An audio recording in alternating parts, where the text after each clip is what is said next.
అమాయకులైన పర్యాటకులు ప్రకృతి అందాలను చూడడానికి కోసం వెళితే ఈ పాకిస్తాన్ ప్రేరేపిత ఐఎస్ఐ, అదేవిధంగా లష్కరే తోయిబా, అదేవిధంగా PRP తోకనాయాళ్ళు మరి ఈ టెర్రరిస్టులు దమ్ము ధైర్యం లేక మన ఇండియన్ ఆర్మీ డ్రెస్సులు వేసుకొని వస్తే మన అమాయకులైన సోదరులు సోదరులందరూ కూడా మన అన్నదమ్ములేమో మన రక్షణగా వచ్చాడేమో అని చెప్పేసి వ్యాపారి ఉన్న సమయంలో దగ్గరగా వచ్చి కాల్పులు జరిపి 26 మంది మన భారతీయ సోదరులను మన భారతీయ రక్తాన్ని చెబుచేశారు.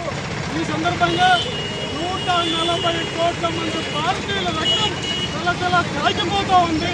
ఎప్పుడెప్పుడైతే వదిలితే 40 కోట్లు ఉన్న పాకిస్తాన్ జనాభా 40 కోట్ల మంది, 140 కోట్లు ఉన్నారు ఇక్కడ భారతదేశంలో జనాభా. ఇక్కడ హిందూ, ముస్లిం, క్రిస్టియన్ అనే భేదాలు ఎక్కడ లేవు మన దేశంలో. మనం అందరము కూడా భారతీయులం. అక్కడ ఒక సందర్భం చూస్తే ఈ ముష్కరులు భారతదేశంలో మత కలహాలు సృష్టించాలని ఒక మెయిన్ ఉద్దేశంతో మరి మగవాళ్ళనందరినీ రప్పించి ప్యాంటు ఊడదీసి మరి సున్నీ చేశారా లేదా అని ఒక సునిశ్చితమైన అంశాలను కూడా వాళ్ళు అక్కడ మాట్లాడడం జరిగింది. మరో కొంతమంది మహిళలు మమ్మల్ని కూడా చంపండి